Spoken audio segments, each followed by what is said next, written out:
Call the meeting to order. I'd like to welcome everyone to the Burke County Board of Commissioners regular meeting held here in the regular meeting room for Tuesday, October 17, 2023 at 6 p.m.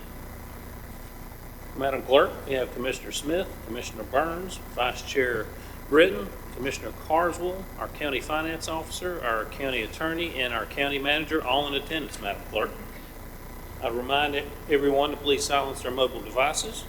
And I would ask all speakers to activate their microphones before speaking or making motions for the YouTube recording. So when you come to the lectern, let's make sure the red light is on so everyone can be heard.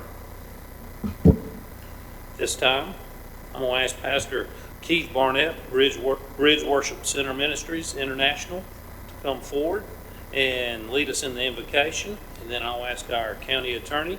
And please remain standing, because then I'm going to ask my county attorney, Mr. Simpson, to lead us in the Pledge of Allegiance. Please stand. Lord, Father, Lord, we just thank you today for all that you've done. Lord, we could just stand for hours and begin to thank you. But God, we come to you tonight in prayer. Lord, we're working together in unity. And God, we ask you to bless this meeting. Lord, let them come together in unity according to your word. Let them do everything as you would direct. Let them think upon the precepts of everything that you would guide them on. Let them look at the end of a thing before they begin the thing. Let them come together to agree that by you and through you and with you, that all things are possible and all things are good. And Lord, we can't come in any other way but by the name of Jesus. And Lord, we praise your holy name. Amen. Please join me in the pledge to the flag. I pledge allegiance to the flag of the United States of America and to the republic for which it stands, one nation under God, indivisible, with liberty and justice for all.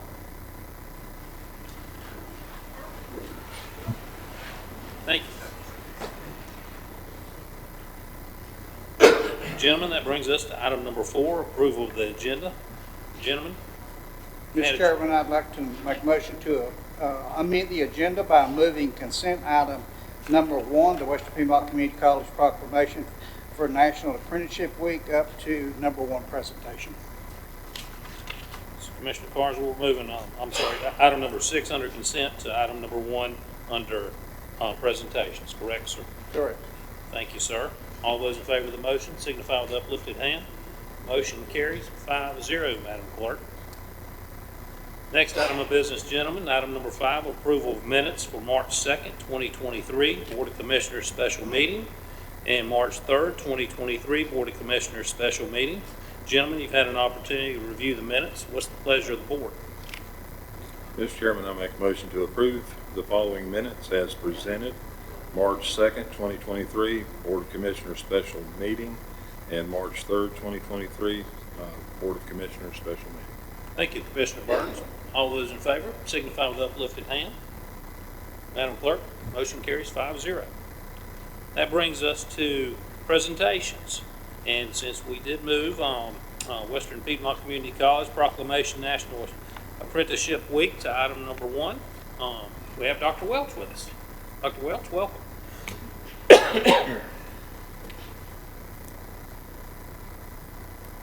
There we go. Thank you, and really appreciate the commission taking time to make a proclamation about apprenticeship. One of the things that we talk about with industry all the time is we look at our workforce, we look at our opportunity youth, the number of folks between 16 and 24 that are not going to work, not going to college. It's important that we provide opportunities, and public-private partnerships do that, and apprenticeship's a key piece of that. And we're really excited to have a proclamation.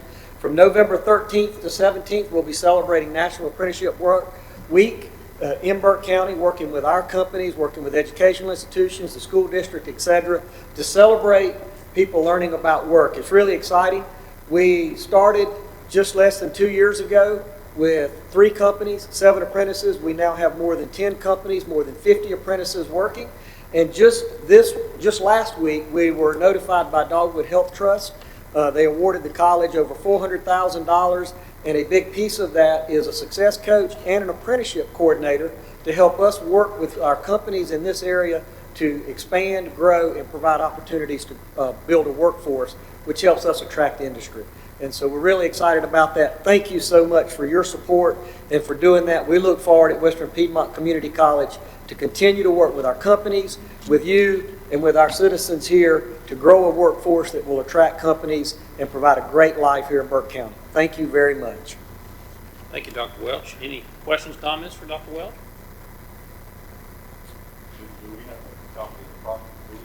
Do we have a copy of the proclamation? It was in the I know, but do we have a, physical copy since it was removed from consent. Do you have the proclamation? I don't have a printout of it myself. We did review it, at the pre-agenda. I was thinking it'd be a cool photo line, I'm sorry. Mr. Chairman, you have a copy in your green folder. The green folder?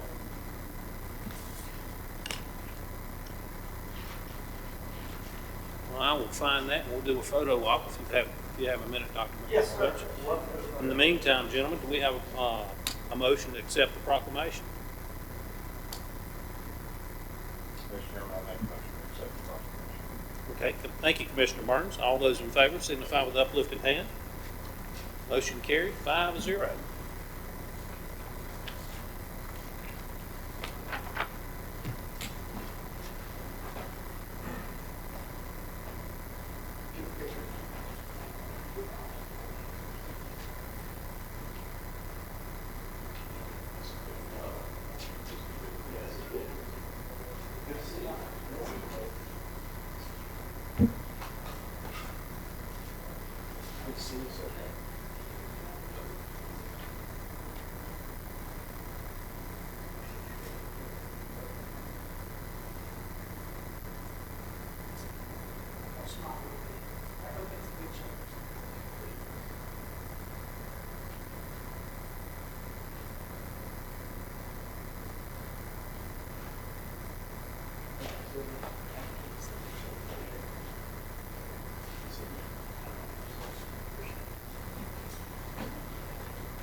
All right, gentlemen, that brings us to presentation number 2, Pets of the Month, presented by Caitlin Settlemeyer, our Animal Services Director.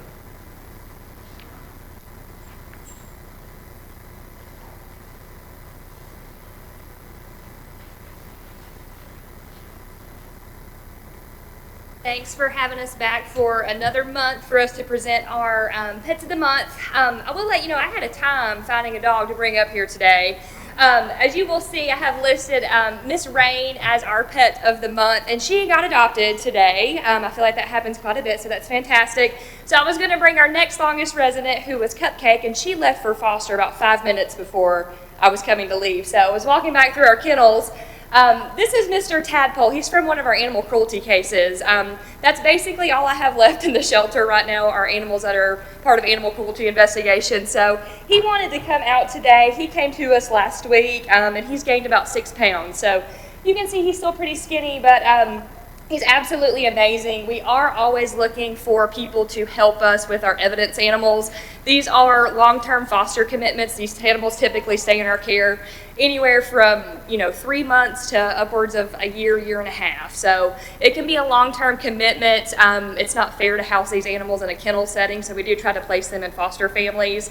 Tadpole would be a fantastic foster placement if anybody's looking to help us out in our time of need, because like I said, most of our dogs that are with us currently are part of cruelty investigations. We have 23 dogs and 46 cats currently in our shelter, so if anybody knows, we have 16 dog kennels, so that's a packed out house. We did want to present a kitty cat of the month. This is Mooney. Mooney is 8 weeks old. We do still have a few kittens left over from our prime cat and kitten season, but he's one of the younger ones that we have. We would love to find him a place to go. These younger guys, it's no place to grow up in a shelter, so if you're looking to add a kitty cat to your family, I would suggest come down, check out who we have. Mr. Mooney would be a wonderful addition to your family. All of our cat and kitten adoptions are $20, and our dogs are $40. Dogs and puppies are $40, so you can't beat that. They are fully vetted, and they will be spayed or neutered. Just a few announcements that we had. We wanted to update you guys on our what we've been doing the last 30 days. I think that's our next slide. We had 81 animals adopted and reunited with their owners this past 30 days. Volunteers, we had 54 hours logged with us in shelter and through our Dogs Day Out program. 15% of our stray animals came in through our Finder to Foster program, and they never even had to enter the shelter, so that was fantastic. And we also distributed over 460 pounds of pet food through our pet food pantry in the last 30 days. So our pet food pantry is staying really low. So if anybody's willing to donate to our pet food pantry, that is ran off of donations. So that would be a huge help to our community. And we can go to our next slide. This weekend, it's going to be a very fun weekend. It's actually a one-day event now. We're going to be out at Fletcher Ballpark on Saturday the 21st, and we're going to be hosting a softball tournament. There's going to be lots of delicious food at the concession stand, and I think there's an event at Lakeside Park as well, a walking event. We're going to have some dogs up there. So if you're at that event, walk on down, watch a few softball games, and then go back up to your car. It'll be a great time. I think the weather's supposed to be pretty good last time I checked. Maybe I'm wrong now, but anyway, that'll be a good time for everyone. And as always, we are always looking for fosters and adopters. You can find our information on the next slide. Oh, just kidding. Forgot we have a Halloween event as well. We have a lot going on. So October the 28th, that's a Saturday from 1 to 3. We're going to do Treats for Treats. So you can come in. Our dogs are going to be giving out candy to everyone in exchange for a treat themselves. So if you would like to participate in that, it's going to be fun for everyone. That's going to be 1 to 3 at Animal Services. And then, as always, best way to reach us, phone or email. So always interested to hear if anybody's in the market for adopting or fostering. Thank you, Caitlin. Always a lot going on at the shelter. Gentlemen? Yes. Questions, comments? Caitlin, could you, as far as the food pantry, pet food pantry, can you give us some specifics about what it is you're looking for? As far as donations, for our pet food pantry, we will really take any kind of pet food donation. We do have a few animals that need some specific diets, but we do have people who sponsor that monthly. So we really like Purina products. Those are kind of the most reasonably priced foods that are still pretty high quality. So Purina products are really great, but we will really take anything to donate towards for our citizens. They're appreciative. Puppy food and kitten food is also needed, not just adult food. Okay. Anything else, gentlemen? Caitlin, thank you, as always. Great job. Thanks. I'd like to recognize, it is Tadpole, correct? This is Tadpole. In Mooney, as Pets of the Month, and encourage fostering or adoptions, and also encourage spaying and neutering of your pets. So, hope your event goes well and you have good weather Saturday. Thank you. I think I have the next one too. Yes. Item number 3, proclamation for National Animal Shelter Appreciation Week. So, the Humane Society of the United States founded the National Animal Shelter Appreciation Week in 1996. This week was created to acknowledge and promote the role of animal shelters in communities across the country. Over 6 million animals end up in animal shelters in the United States each year. The term animal shelter originated after the use of pound, as in dog pound, that took on a negative connotation. Pounds were started in the 1800s and were essentially enclosures where livestock and dogs were seen as a public health hazard, and they were impounded until their owners found them. They would later become known as a place where animals were euthanized at alarming amounts. This led to the change of name that is more positive, and the animal shelter term came to be. Animal shelters today do a wonderful job at giving animals a second chance at life. They also offer many other community resources to help reunite pets with their original families, keep pets with their families, offer education on responsible pet ownership, and advocacy for animal rights.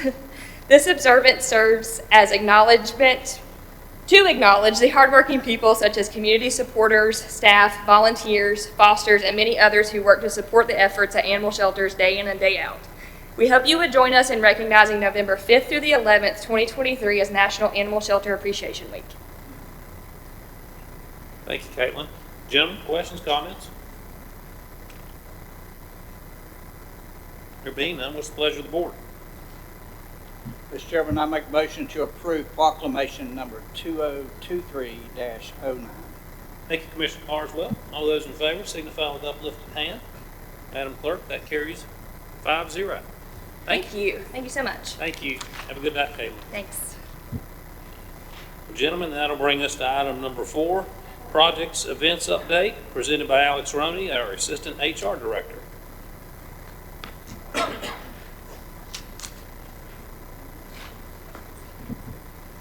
Thank you, Mr. Chairman. Members of the board, tonight I wish to present you with a brief update from the HR department, talk to you a little bit about some ongoing and upcoming projects that we have. So we're going to start off talking just briefly about the strategic plan that was set back in March, move on to the upcoming and ongoing projects that our department is currently working on.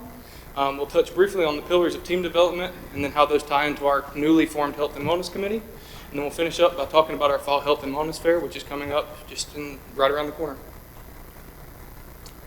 So again, back in March, the board set the strategic plan for our county, including Focus Area 5, which we're going to talk mostly about today, becoming an employer of choice. So as you can see here, with our ongoing and upcoming projects, everything up here ties in to becoming an employer of choice in one way or another. We're currently in the middle of a very large comprehensive pay and classification study working with Baker Tilly. This is done to modernize our job descriptions, create uniformity in the way that we have a pay and classification study, and to ensure market competitiveness for all of our positions in the county. Kind of running parallel with this, we are in the process of obtaining substantial equivalency, which means that basically we would create and sustain a personnel system that is found as appropriate by the Office of State Human Resources.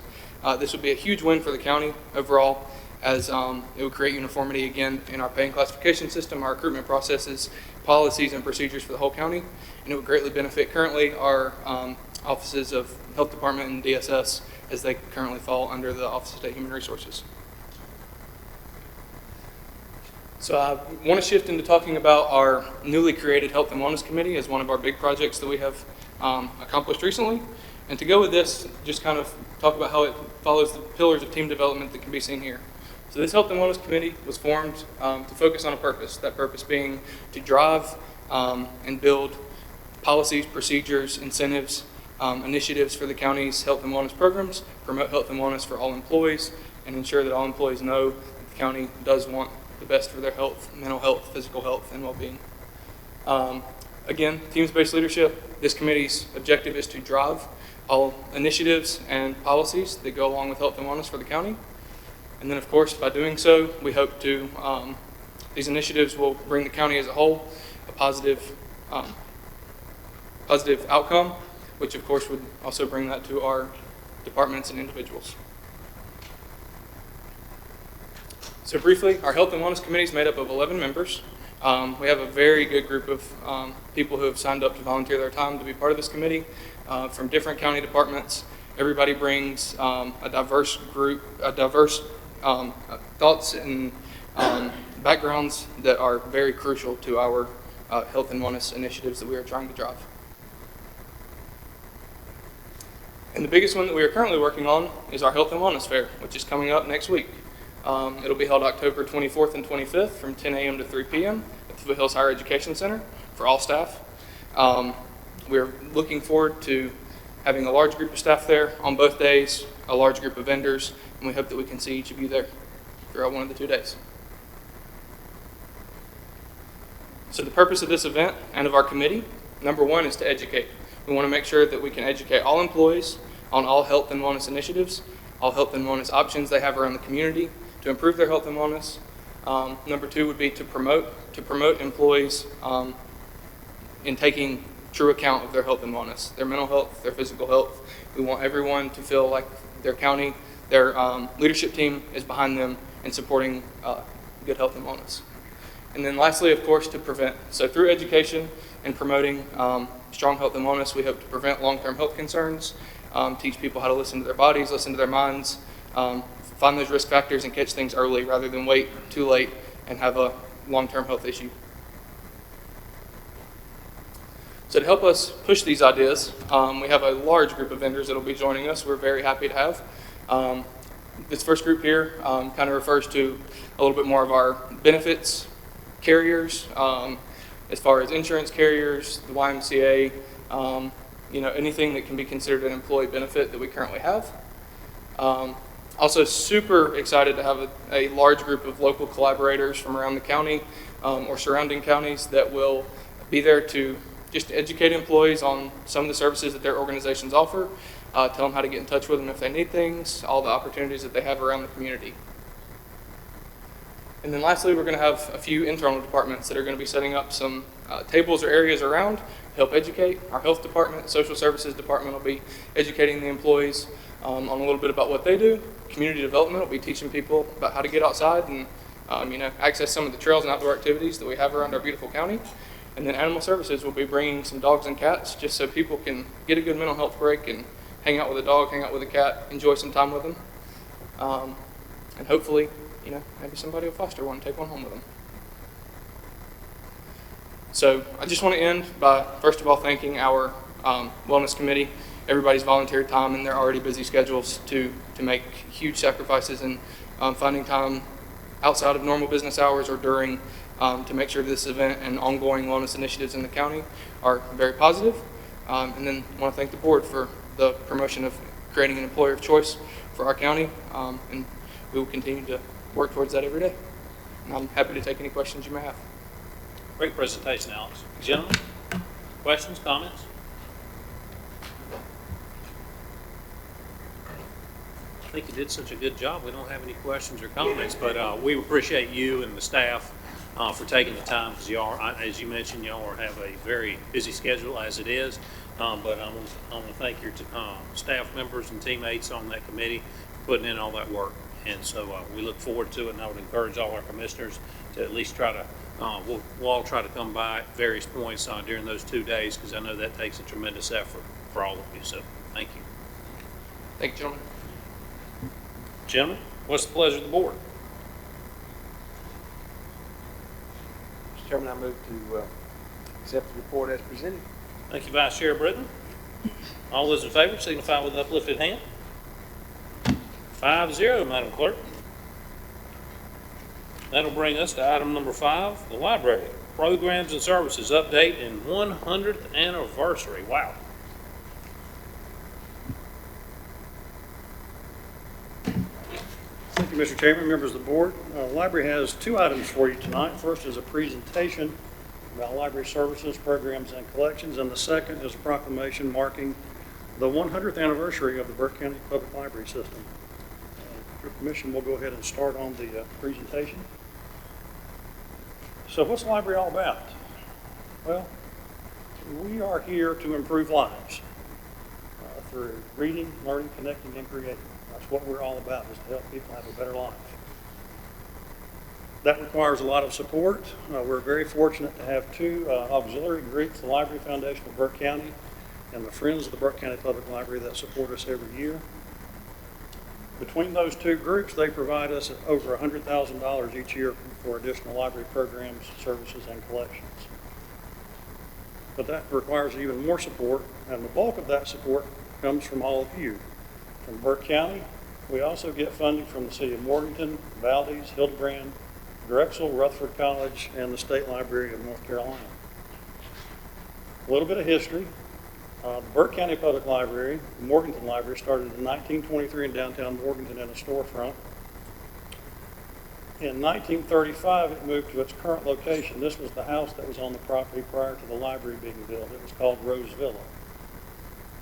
This is the current structure at 204 South King Street. It's been added on to in 1958 and again in 1980. And as was mentioned, this is our centennial year, 100 years. Valdez Public Library, again, started in downtown Valdez in a storefront. This is the architect's rendering of the original building And I'm always amazed at the cost. It was $25,000 back in 1954. We don't see those kind of numbers anymore. That library was expanded in 1988 and again in 2019. You can see the additions there. And lastly, our C.B. Hildebrand Public Library. It started in 1997 in the community center in Hildebrand. And I've mentioned before, we have that distinction of being the only library I know of that had its own swimming pool. A few years later, in 2015, we moved to a temporary location that was just adjacent to what would become our permanent home in the East Burke Library Senior Center. And just to let you all know, we still get many, many compliments from Hildebrand residents about this facility. They're very proud of it and use it quite a bit. So what kind of services do we offer at the library? Well, we offer traditional information services, reference assistance in person, by telephone, or online. Circulation services, you can come and get a library card. We'll show you how to use our online catalog. We are a member of the NC Cardinal Public Library Consortium. That's over 60 public libraries across the state. And through their resource sharing, our customers have access not only to the Burke County Public Library collection, but also to the over 7 million items that those other libraries have. So that's a great resource for our community. Our North Carolina room, great resource for local history and genealogy. We're very proud of our Picture Burke project. Over the years, they have digitized over 7,000 photographs about Burke County. That's one there of the School for the Deaf that they have done. Internet, we offer internet at all 3 of our sites. We have 35 public computers that have internet, and then we have Wi-Fi at all of our locations. Technology, we offer classes in hardware and software. We have software applications on our public computers, Microsoft Office, and staff will also offer software and hardware assistance as they are able to. Documents, if you need to print or copy, we have those resources for you. We still have fax machines around for people that use that. You can also scan documents at the library. E-books have become very popular. We have a great collection of e-books at all of our sites, EINC, NC Kids. If you download the Libby app from Overdrive on your phone or tablet, and you have a library card, you can access thousands and thousands of e-books. Our website is another excellent resource to find out all the programs that we offer, access to our online resources, information about when libraries are open and when they're located. Collections. Libraries still are all about books, and we have lots of collections. We have adult collections, fiction and nonfiction. This is a new collection we've started for college-age folks, again, fiction and nonfiction books. Our traditional young adult collection, chosen for those of a high school age. If you're a parent, you have used the e-books, the picture books, the easy readers in our juvenile collections. Large print, yeah, if you're my age and you have to have readers, you appreciate larger print in books. Again, the North Carolina room, excellent resource for local history and genealogy. Audio visuals, we have audio books on CD. We have e-audio books that you can download again to your tablet or phone, DVDs, and also e-video.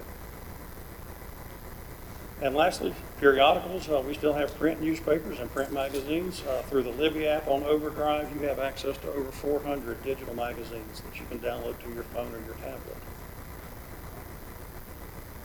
Now, going back to our mission statement, we're trying to make people's lives better, and sometimes, you wonder how you can measure that easily. Numbers are a great way, but another good way, I think, is just to look at faces at our programs. This is one of our children's story times. All look pretty happy to me. This is a young adult summer reading kickoff program on the front lawn at Morganton. Have lots of kids participate in our summer reading programs. Fire trucks are always popular. We've got a young fireman here gearing up. We have a diverse culture in Burke County, and we like to celebrate that with our Taste of Culture programs. And we are more than just books.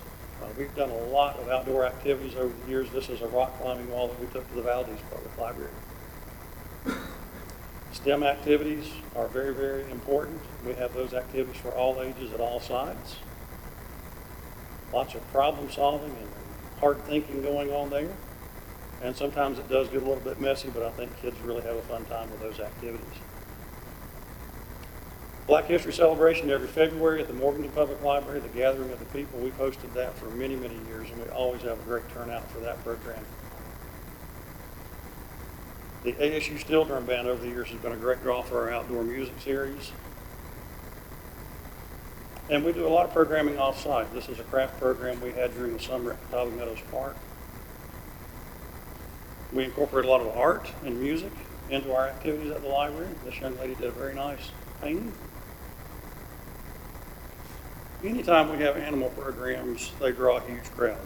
Two things you can count on, animals and food. And this is a great animal program. This was the Snakes Alive program a couple of years ago, and they are all looking at a 14-foot Burmese python stretched across the width of the library. As a library, yes, we do have authors. We've had best-selling authors come to the library, Beth Revis, Sharon McCrone. The library staff feel like it's important to give back to the community, and for the past several years, they've done a Bumble Tree service project where they collect items for area care center residents. And I think last year we provided over 100 bags to area care centers.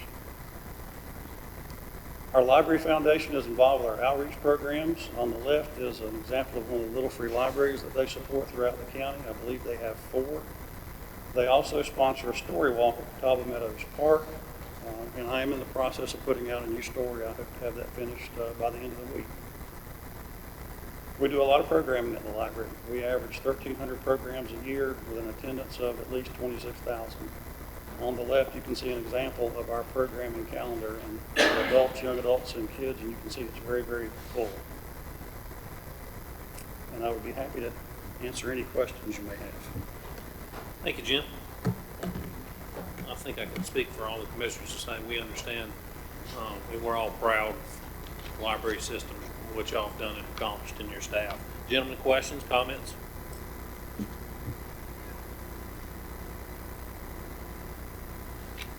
If not, what's the board's pleasure? Mr. Chairman, I move to accept Jim's report as presented and approve proclamation number 2023-10. Thank you, Commissioner Carswell. All those in favor signify with the uplifted hand. Motion carried 5-0. Thank you all very much. Thank you, sir. Appreciate it. Gentlemen, that'll bring us to item number 7, scheduled public hearings. Item number 1 under scheduled public hearings, request to name road off Berkmont Avenue and hold a public hearing. This is presented by Scott Black, our IT director. Scott, how are you, sir? Doing well. Thank you, Mr. Chairman, members of the board. So I'm coming tonight. The first one is a request to name a road off of Berkmont Avenue. So back in July, Mark Cox contacted our department about possibly naming this road. He was interested in doing some development back in the subdivision there, I believe on this parcel that's listed at Magnolia Place right there. And when we started looking at it, we realized that all these lots back here were addressed off of Berkmont Avenue, and they all essentially had the same address, 1238, with a unit designator, A, B, C, and so forth. So looking at that, we didn't have enough room to create any more addresses off Berkmont Avenue, so it came to the point it's just necessary for us to name this road so we can give each of these lots of your individual addresses. So we ended up sending out letters to all the property owners, asking them to send back to us proposed road names. We got back several road names. Pollard Drive received 2 votes. Magnolia Place, 1 vote. Wild Daisy Way, also 1 vote. And then today I got a call from Mr. Alfredo Garcia, who recently purchased 4 of the lots on this road. This lot here back in July, and then in the end of September, he bought this lot, this one, and this one here. And there's only 2 houses out there on the bottom 2 right now. The other 2 are vacant. And he had also requested a road name, and I've got it here. He proposed one that's Garris Lane, and he was going to comment public hearing tonight. So we've got 4 proposed road names for that, and I've got any questions you have? Thank you, Scott. Gentlemen, comments, questions?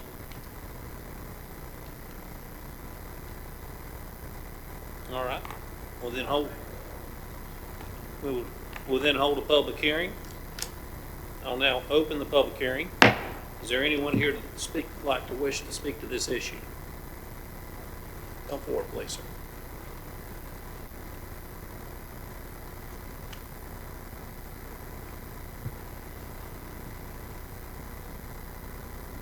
If you could just please state your name and address, please, sir. I'm Bruce Pollard, 1238 Burkmont Avenue. As the next week, I'll be living there 51 years on that road. I helped pave it, paid for most of the pavement over halfway out. But anyway, I like to consider my name Pollard Avenue, and maybe if that don't fly, maybe Magnolia. So that's the two I prefer, Magnolia and Pollard Avenue. I'd like you to consider those, if you would, please. Thank you. Thank you, Mr. Pollard. Please come forward, sir, and state your name and address. Yes, my name is Alfredo Garcia. I live in 202 Shady Rest Road, Morganton. I have not a request, but other word to say. Okay, we just purchased this land with my family. Thanks for God, we bought a house 4 years ago and we pay off. And I'm trying to teach my kids how to be successful in this country. Thanks God, this country is very successful, if that's what you want. So now we are going to our dream house. So we just purchased a land, the 1238B. That's a single mobile right there. We was planning to build our house, but fortunately, one of the other property become back on the market, and our contract become to that property. So we purchased those two property. That's 3 in total. We have 15 acres of land right there. So our plan with our family is to build our family community right there. We just invest over $500,000 on those properties. So that's how we was coming to say, why not put it our family name right there on calling Garris Lane or 4J Drive. That's what we was done with the family. I know I respect the others. They name what they want. But right there, if you see the road, it's go from the Brookmont all the way to where the road you can see on the 1228 where it say Nordic Response. That's where the road will go all the way. So that's where we're planning to build houses, because we have easement line right there. So it's be good to build other houses right there. So that's be good for us if we start building. Our plan is to start building house maybe in next 2 to 3 years. So we want to request that if that's possible. We appreciate. I appreciate with my family whatever decision you take. Thank you, Mr. Garcia. Is there anyone else here who wishes to speak on this issue?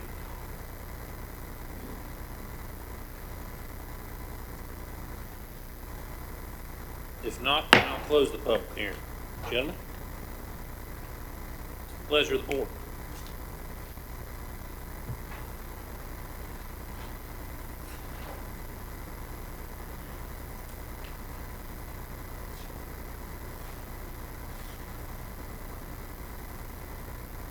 Mr. Chairman, listening to this and having reviewed the material, I would be hard pressed not to name the road for someone who's lived there for 51 years. But I do think that since he's conceded Magnolia Place would be a second option, I would be okay with either of those two.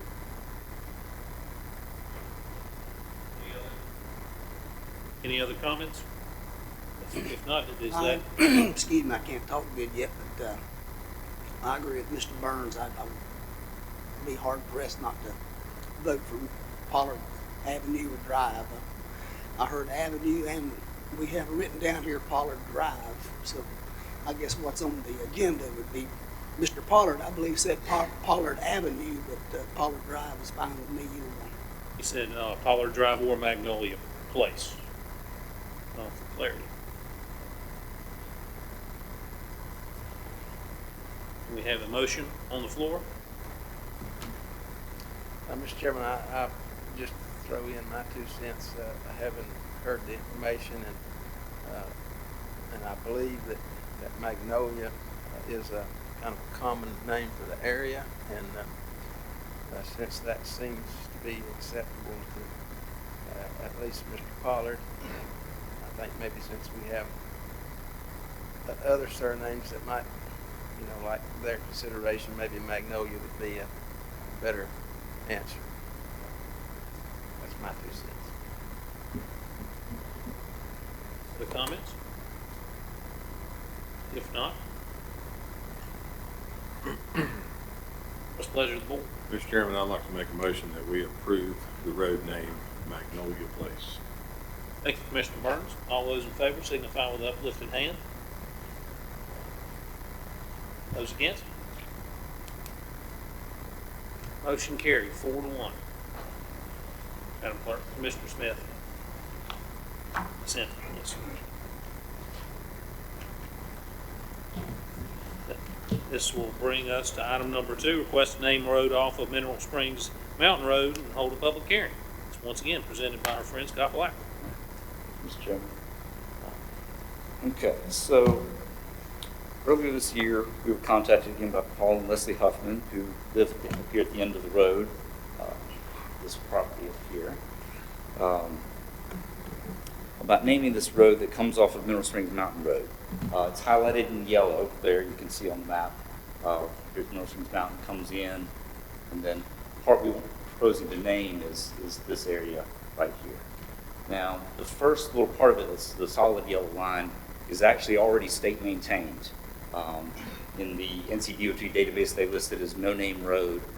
We don't actually have a road name officially assigned to it. I think they just had to have a name in the system that they put it in. And then the remaining portion, we would give the whole road obviously the same name for consistency there. So that's the area that we're proposing to get named. Again, we sent letters out to the property owners. Looking at this, it's such a long road. There are 5 houses out here right now that would be affected by the road name change. So far off the road, it just became very apparent to us that for emergency response, making sure that these folks are found quickly if there is an emergency response need, was our reasoning by saying that this is something that really needs to come through and get this road named. So they have submitted 2 names, Guy Lale Road and Briar Creek Road. And that's what we're bringing forward tonight to decide. Thank you, Scott. Thank you. Jenna, any questions or comments?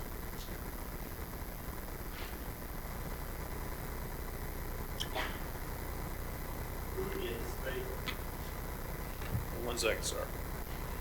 Then we do need to hold a public hearing, so I will now open the public hearing.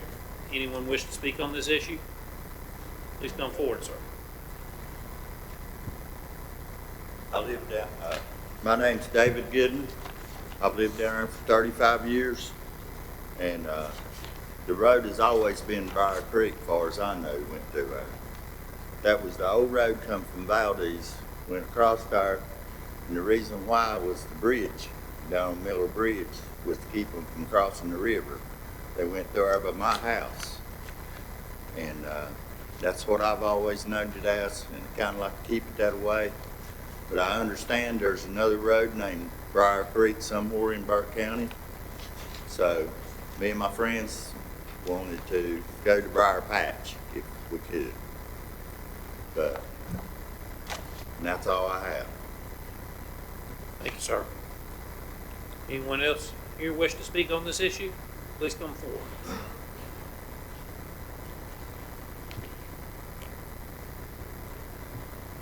My name is Michael Huffman, and I live at 5242 Mineral Springs Mountain Road. When we started with all this, we came to an agreement on the road name of Briar Creek Road. When it came time to sign the paperwork, people backed out.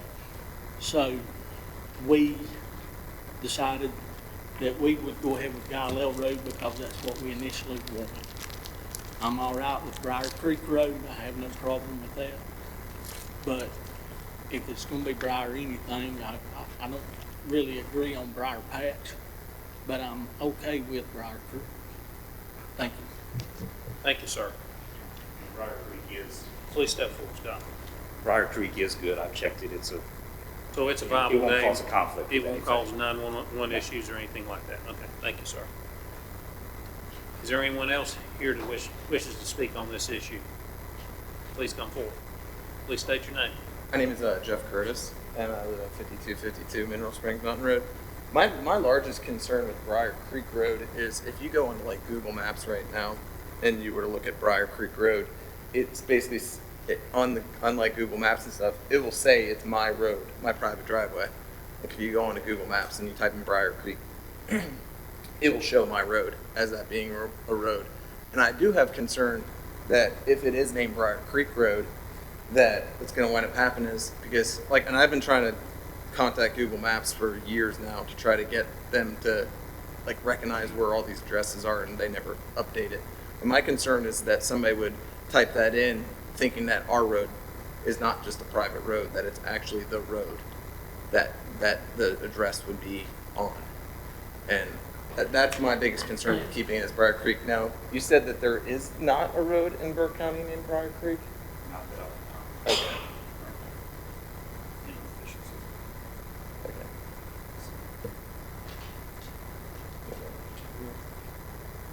Any other comments, sir? We would prefer it not to be Guy Lale Road. For it not be Guy Lale? Yeah, thank you. Thank you, sir. Who else wishes to speak on this issue? Please come forward. My name is Jennifer Curtis. I live at 5252 Mineral Springs Mountain Road. I would prefer not to change the address. I had 120 guests at my house this spring. I gave them my address. They all showed up. We all collectively put big signs up at the end of the road, and everybody seems to make it's my house just fine. I would prefer not to have Guy Lale Road. There's already 3 other Lale roads near us. It gets confusing. People who aren't from this area aren't going to know how to spell Lale, so you're going to have a difficulty spelling it. The post office told me there is another Briar Creek, so I would be fine with Briar Patch. That's all I have. Thank you, ma'am. Is there anyone else that wishes to speak on this issue? And Scott, just for clarity, if you wouldn't mind, sir, as far as any confusion with Google Maps, post office, those type of issues, and that be straightened out? Yeah, I mean, I've looked at Google Maps. I have seen that it does have that Briar Creek listed in there. Normally when I do an address change, I'll submit error reports to Google Maps, trying to get them to correct it. Again, it's a private company. I can ask all I can, and I encourage other residents in areas, if there are errors, to submit error reports to them. And eventually, they usually do get it fixed. So we'll work hard to get that done for you. Thank you, sir. Is there anyone else that wishes to speak on this issue? I guess I'd like to propose, is there an option to just keep it as Mineral Springs Mountain Road? Or is that completely off the table? Is that possible to be proposed to not change it? That has not been proposed at this time, sir. I mean, that's my preference. It's hassle to change your address. And it's the post, I talked to the people at the post office, and they said it's a hassle on their behalf too. And I don't see a real reason that we really even need to change the address. So if we don't need to do it, then I'd propose not to change it at all. But that's my opinion. Thank you. Thank you, sir. Ma'am? My name is Leslie Huffman, and I live at 5242 Mineral Springs Mountain Road. We wanted it changed because at 5240, my husband's aunt lives there. We had an emergency. They had no clue how to get to our house. And we said 5240 Mineral Springs Mountain Road, they couldn't find it. We had to give them directions. If we had a road name, it'd be much easier for them to find it if there was an incident again. hopefully there won't be. But that was the whole reason for even wanting the road name. She's lived there since the 50s, I think, and it's her husband, Galileo, is the reason we wanted it Galileo Road. Thank you, ma'am. Is there anyone else that wishes to speak to this issue? Please come forward, ma'am. Hi, thank you. My name is Debbie Goodman. I live at 5260 Mineral Springs Mountain Road. I agree with Jeff. We really don't want the road changed at all. We like it just the way it is. We've had no problems. I've been there 25 years. Everybody's found us when they need to. So I'm with it, leaving it the way it is. Thank you.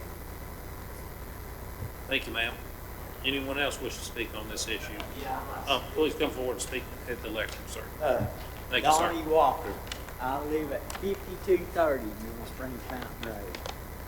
And I've lived there 30 years, and I'd rather for it not to be just stay like it is. No road. No name road. Just keep it like it is. That's my opinion. Thank you, sir. Is there anyone else?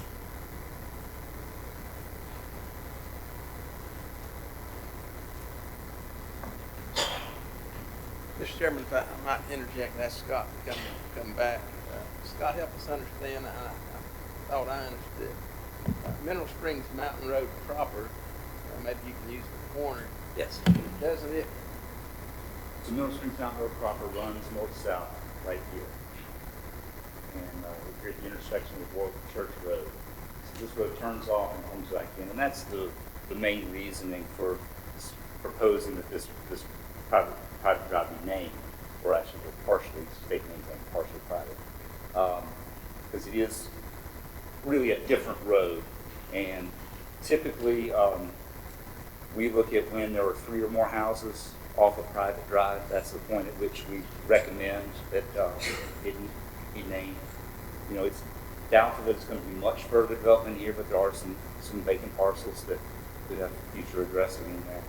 So there's enough room in there. We don't have the kind of numbering issue like we did on the other street, but for addresses off Mineral Springs. But I think just for 911 purposes, to just make it more clear for emergency responders that this is a separate road off of Mineral Springs Mountain Road, it would be beneficial. Any other questions for Scott? Is there any way I can say? No. You have to come forward, sir. Please come back up to the lectern. Oh, that's all right. Thank you, sir. Mr. Carter? I'm gonna wait for you to close the public hearing. Any other questions? All right, I'm now going to close the public hearing. Gentlemen? Thank you, Mr. Chairman. Scott, I'd like for you to come back up again. I want to take a little deeper dive. Yes, sir. Have started, but I want to know how's this going to enhance 911? I heard somebody say that somebody had some trouble with 911 trying to find the address up there. I'm very familiar with this whole area up there. So how do we have it in 911 right now? Well, right now it's in Mineral Springs Mountain Road. And, you know, the addresses show up on the map as Mineral Springs Mountain Road. They'll geolocate. I think that was here, so, you know, you can comment to that. It's mapping appropriately, so there's nothing broken with 911 at this point. Okay. We leave it. That doesn't break anything. Everybody can stay like this. Does it enhance anything? I think that personally, it would make, because it is such a long road. I mean, it's half a mile back in there, that having a unique road name would just make more clarity already. Okay, that's all I've got. Gentlemen, any other questions for Scott?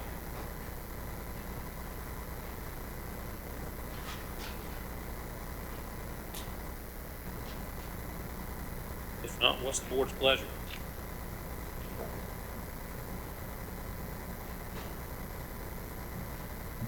Mr. Chairman, thank you all for coming.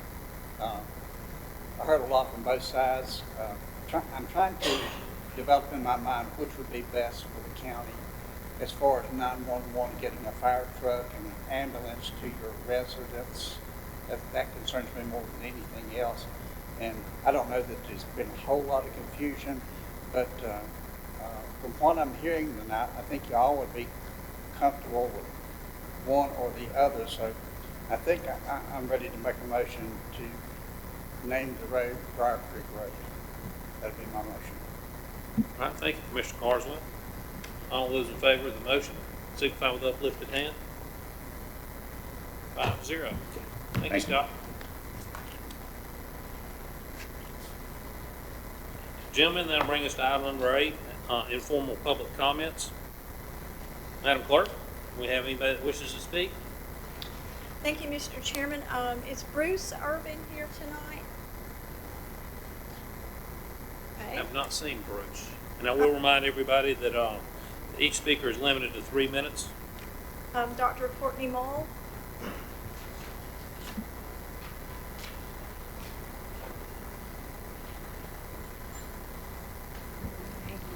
I'm Dr. Courtney Mull, and we live in Oak Hill. And a year before George Floyd and the word woke became weaponized, my personal family finally started coming together. And I think people think adoptive families are created like picking a cereal box at the grocery store. But for ours, 20 years of being childless led me reading the Bible cover to cover a couple times to finally understand the faith of my childhood, that God's ways are higher than mine and they're better. So when the time came to adopt, I could trust that He knew the family name for me from the moment of my creation, and I didn't need to try to box Him in and say I need a boy or a girl or this specific race.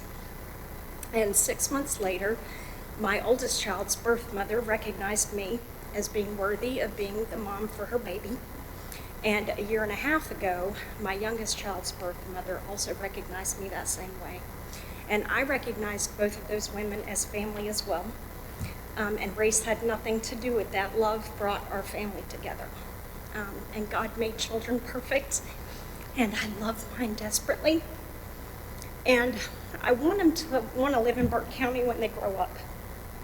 And I want Burke County to deserve them.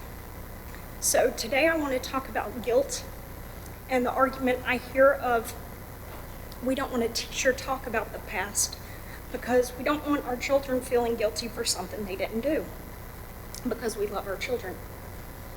But guilt is less damaging than fear or terror, sadness or grief, alienation, frustration, anger, and we've ensured that kids of color have felt those emotions for centuries. If you love children, you love all children, and you would care about both sides. When the Bible talks about remembrance, it talks about remembering His covenant with us. He commands against false idols, and as difficult as the teaching is, Christ Himself taught to let the dead bury the dead. And I recognize how challenging that passage is. I have family that I love that have passed on, but we're called to love Him with our whole being and our neighbors as ourselves. And love means listening to their experiences and their pain and not gaslighting it. And if the cost of love and listening means holding a negative emotion within us, we can do that. We can honor that emotion and process it. The cost of love is worth paying. I want to thank this board for allowing your community to speak our heart with you. Thank you for that. I ask that you ask that you change our city square to reflect our heart and relocate the monument. Thank you. Thank you. Miss Carla Kincaid?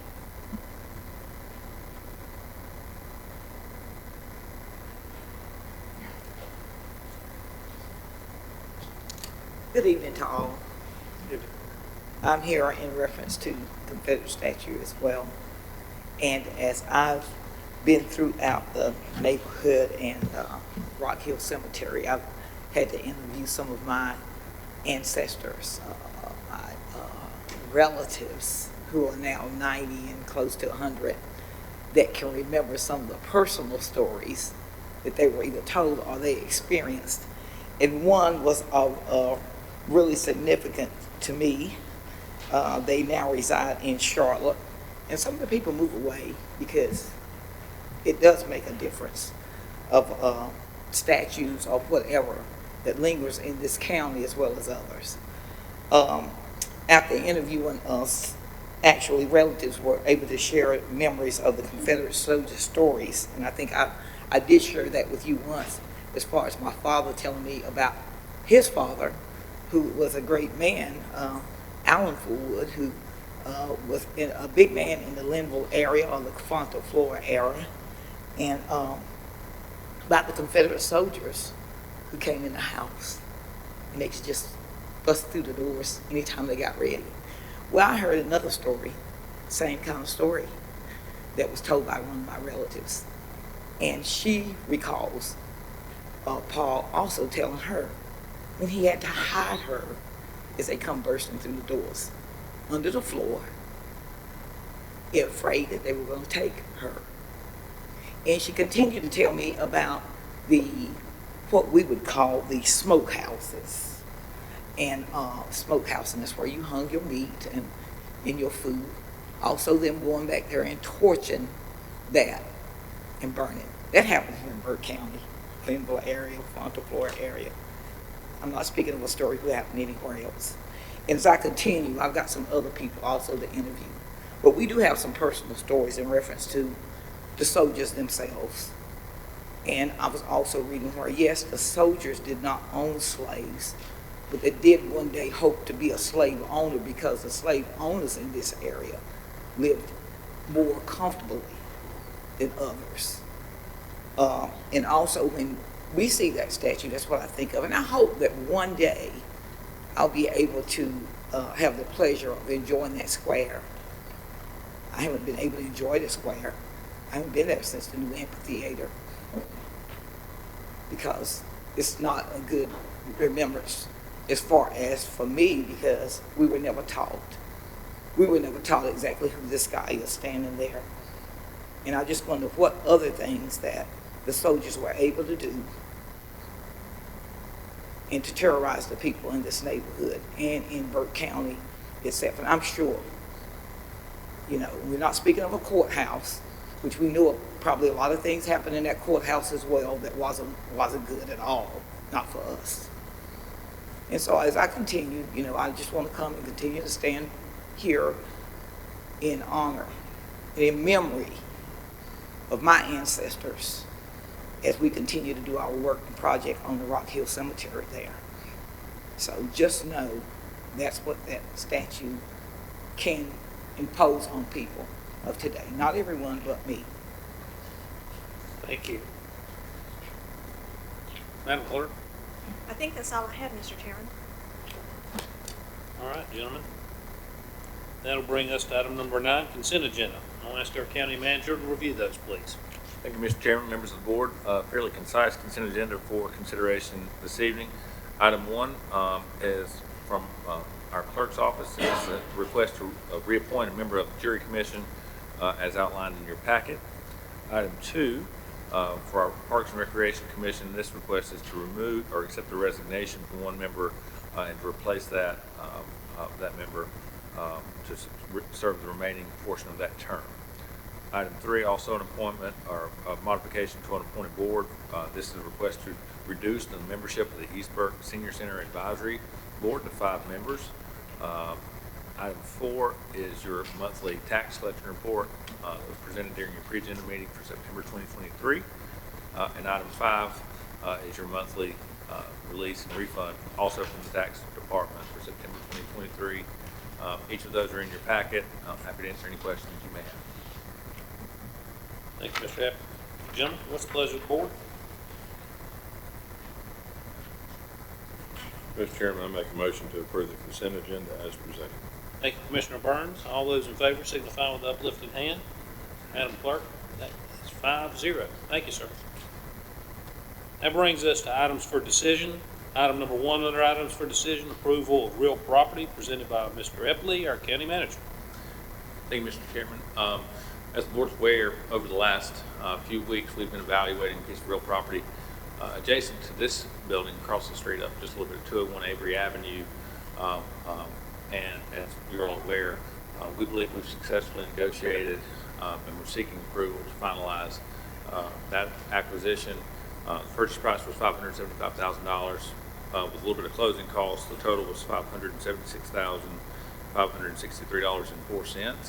It's about 5,000 square feet, so it's roughly $115 a square foot. And we think that's advantageous given the construction market and the space compression issues that we're seeing around county government. That building will be home to Adult Protective Services for DSS, which is about 15 or 16 employees. They're currently sharing space with General Services, the tax department, planning, permitting. It is not suitable for a long-term solution, and we think this space will offer a better intake opportunity for folks to come in and make reports, as well as a better working environment for our employees at a very advantageous price. So seeking that approval tonight, happy to answer any questions the board may have. Thank you, Mr. Apple. Gentlemen, I know we've all had an opportunity to review this material, so any further questions or comments? If not, what's the board's pleasure?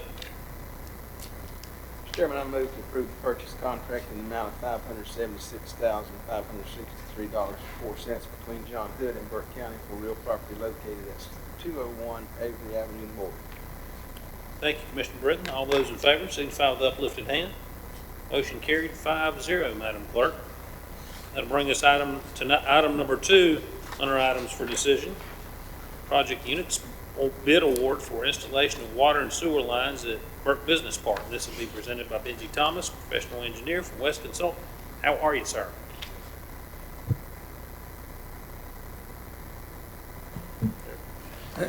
Good evening. Thank you, Mr. Chair and members of the board.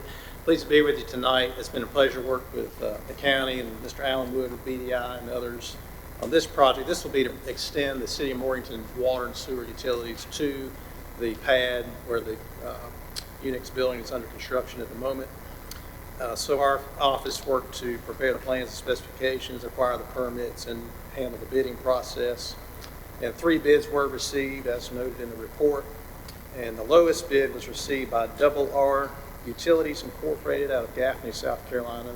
As a reputable firm, has been around for a long time. And their low bid amount was $713,833.15, which is within budget. And so we do recommend award, excuse me, to this contractor. Excuse me. And I spoke to them, and they would be able to start as soon as contracted.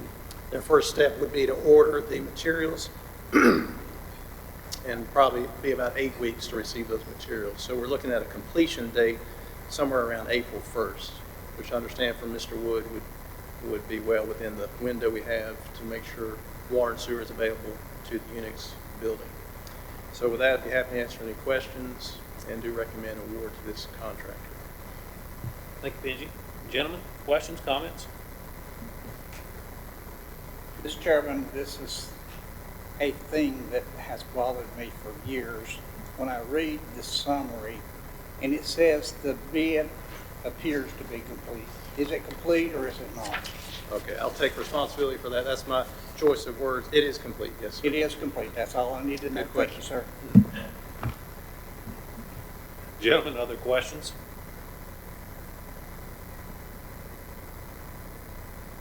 If not, what's the pleasure of the board?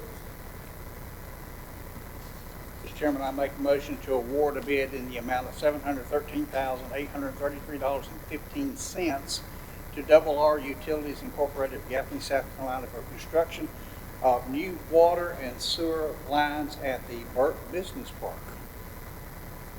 And Hang on one more second.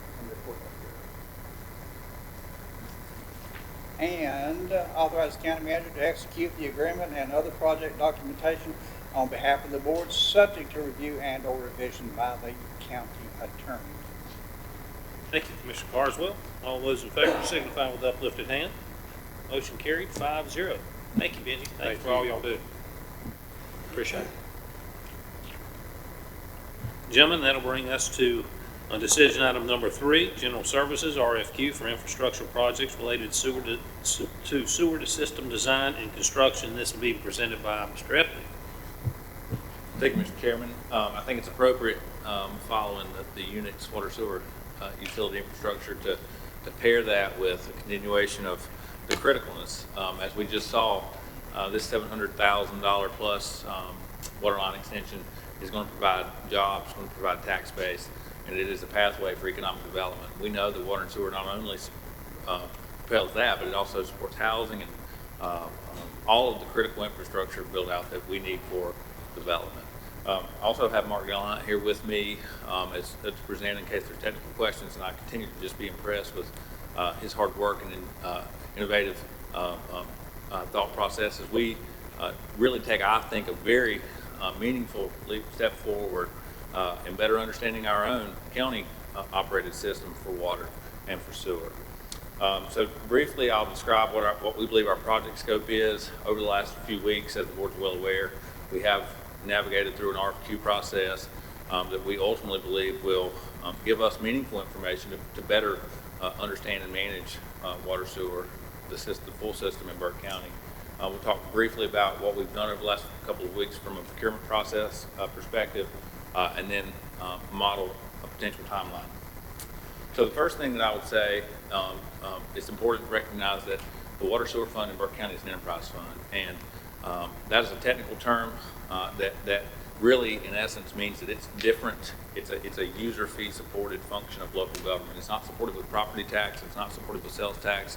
It's a production based, much more similar to a private business, meaning the fees that it charges for consumers to use the product is intended to support the operational cost of the service.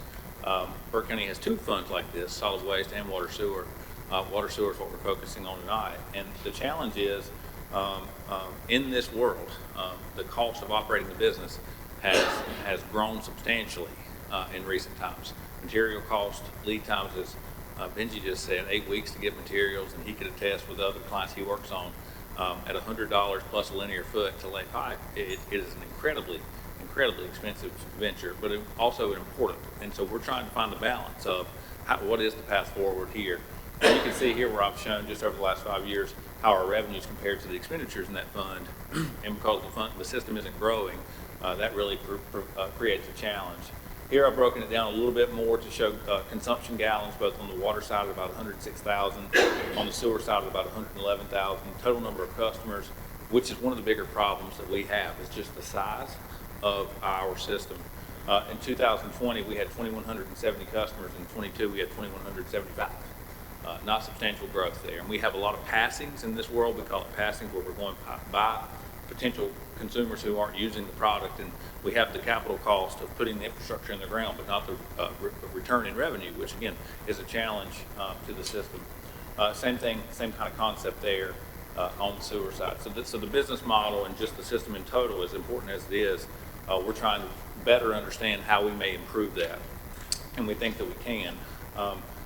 That's what led us to issue this RFQ. We think that the solution is to sometimes to start at the end, and we want to put together really a 10-year comprehensive water supply and sewage system plan that provides things like rate stabilization and forecasting, detailed mapping, infrastructure conditions, expansion opportunities, in-source, outsource contracting, because we're a purchase water and a purchase sewer system, and really try to piece all those things together with an objective professional services consultant.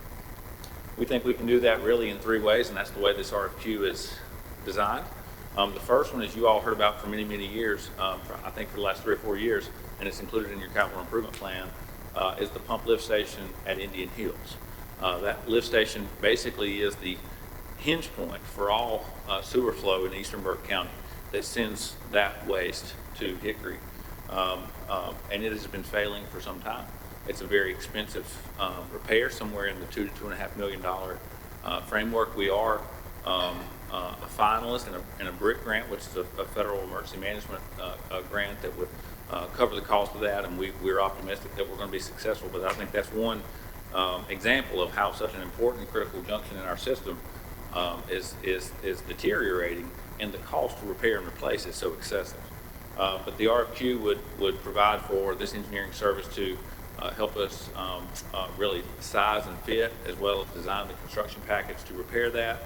The second phase would be a full-blown AIA study on the water side, and the sewer side, which includes mapping and GIS layering.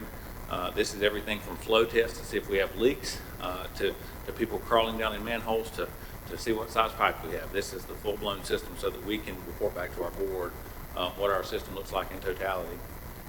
And then lastly, once we have this massive amount of data compilation and we're more prepared to make data-driven decisions, we think that we can have more of a comprehensive system evaluation to make long-term decisions that are programmed and predictable in outcome. So to arrive at that, I mentioned that we wanted to recruit a partner, and so we've selected this professional services RFQ model to do that. We have a qualifications-based RFQ that's been posted. Once that is considered by this board and awarded, we'll move to more of a detailed project scope development process and ultimately a contract that the board would consider at that time. So we put together our team based on these deliverables that you've now seen a couple times in an RFQ selection process. We've ranked and interviewed not only a deliverable, an application that these firms turned in, but we also put together a review panel led by Mark and his team last week, and very pleased with how professionally they ran that. Scoring in these ways was kind of a weighted average.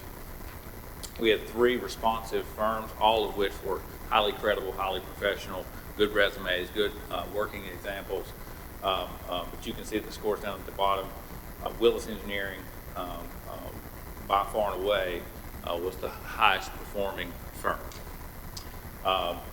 We've spoke to Willis Engineering. They will be the recommended firm to move forward in this partnership. If we issue and award the RFQ tonight, we're looking at an 8 to 9 month deliverable. So we're talking early summer 2024.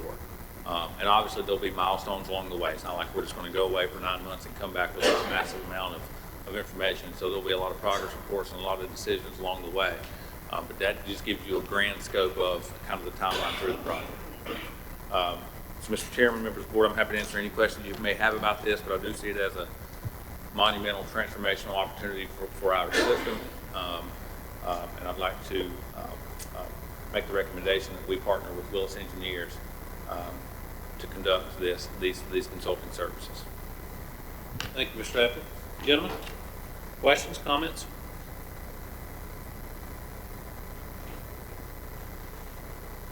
Brian, do we have any idea what the cost of this may be? So a typical AIA study may be anywhere from $75,000 to $125,000 for water and for sewer. As you're all aware, we were fortunate enough to be awarded an allocation of $500,000 in the state budget to cover the analysis. So our local cost will be zero. There will be no local dollars involved in awarding it. And because of when we made the request, we had a compartmentalized budget that backed into the $500,000 so that we can do all of the components, including the construction documents and all those type of things to go with Indian Hills. So local cost zero of the state allocation. The cost will likely be the vast majority of that allocation. Don't have a hard number at this point, obviously, but we'll bring that back at the time we finalize negotiations. Any other questions, comments, Jim?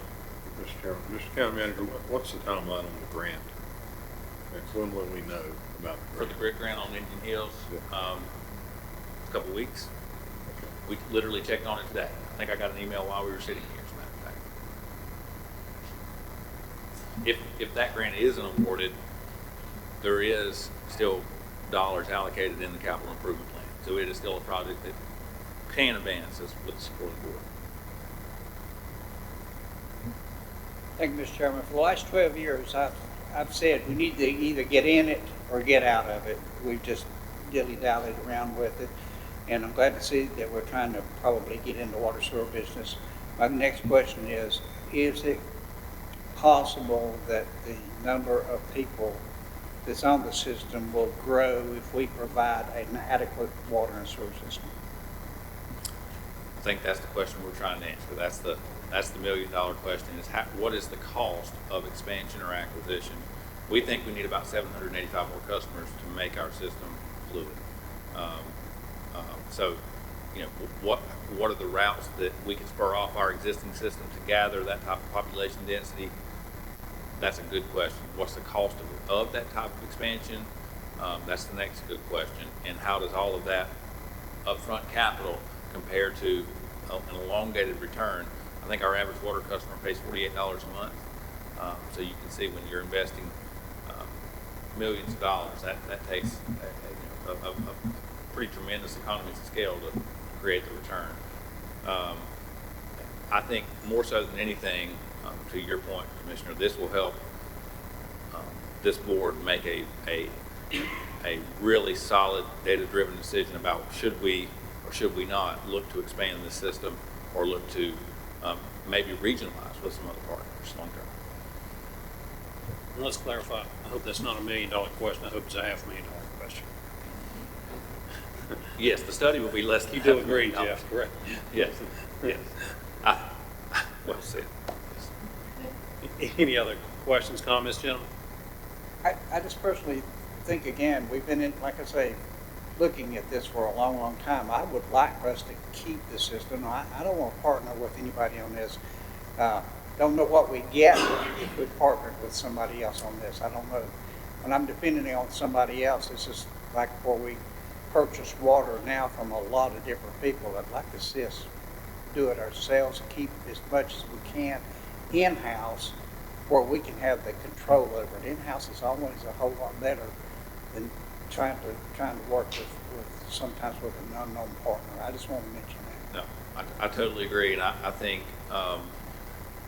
by saying that the impact that it has on housing, the impact it has on economic development, the impact that it has on growth in general, is a strong argument for having that control, as you say, and putting your infrastructure where your priorities and where your planning and zoning code and all those type of things synchronized together. So I think you're exactly right.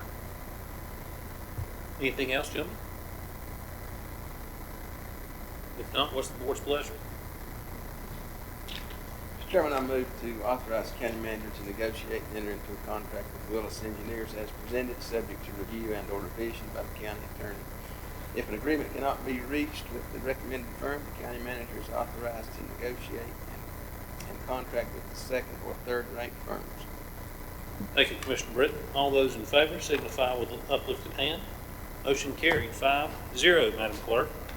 That brings us to the last item for decision, Veteran Services Resolution in support of Operation Greenlight, presented by Molly Eller, our Veteran Services Officer. How are you? Very patient. There it is. Wonderful.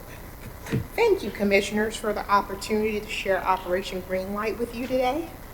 Operation Greenlight is an opportunity for Burke County and to join our colleagues across North Carolina and across the nation to participate in an initiative to shine a light on the service of our veterans.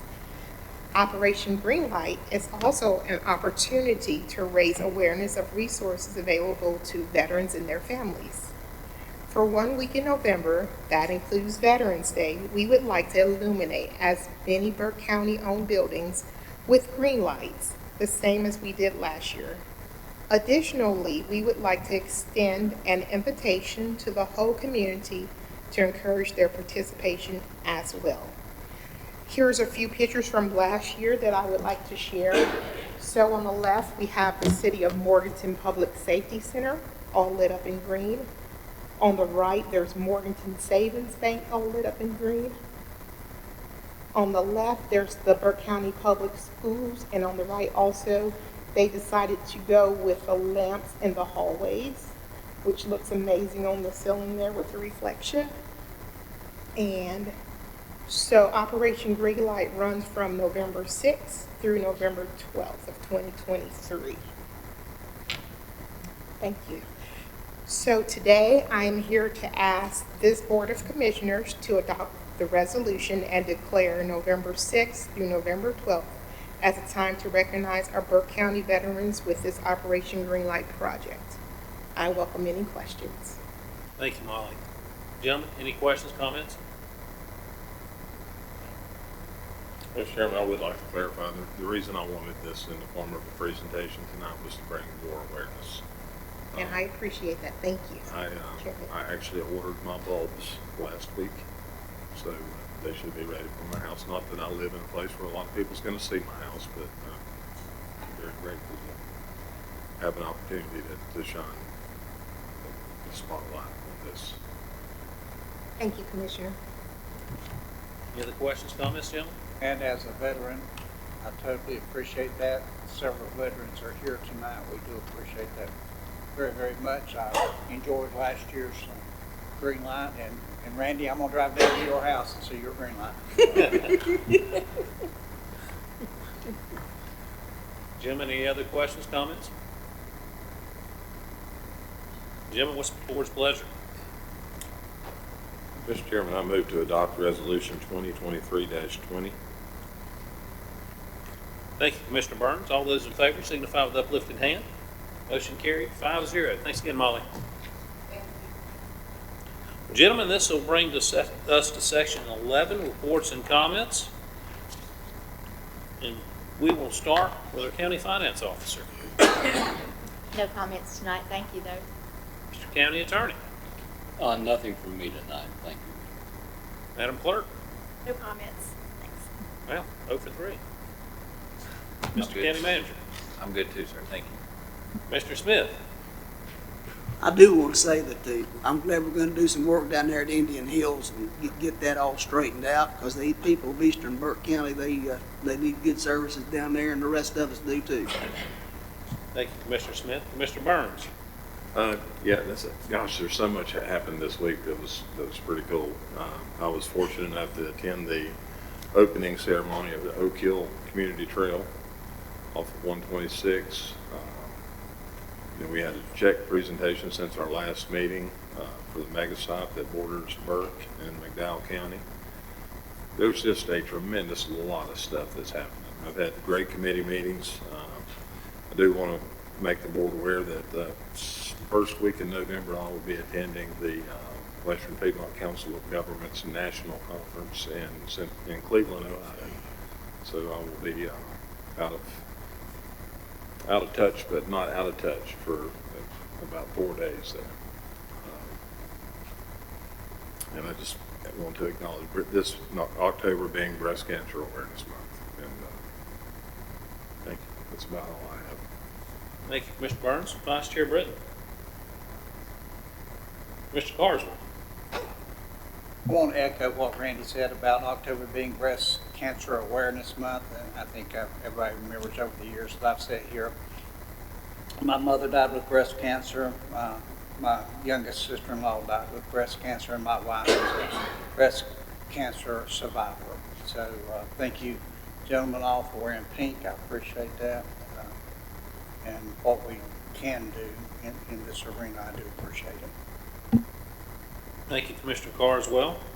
And we'll make a remark, and I think I've told most of you, but maybe not all of you, that with the mega site, we've already started to get attention for that.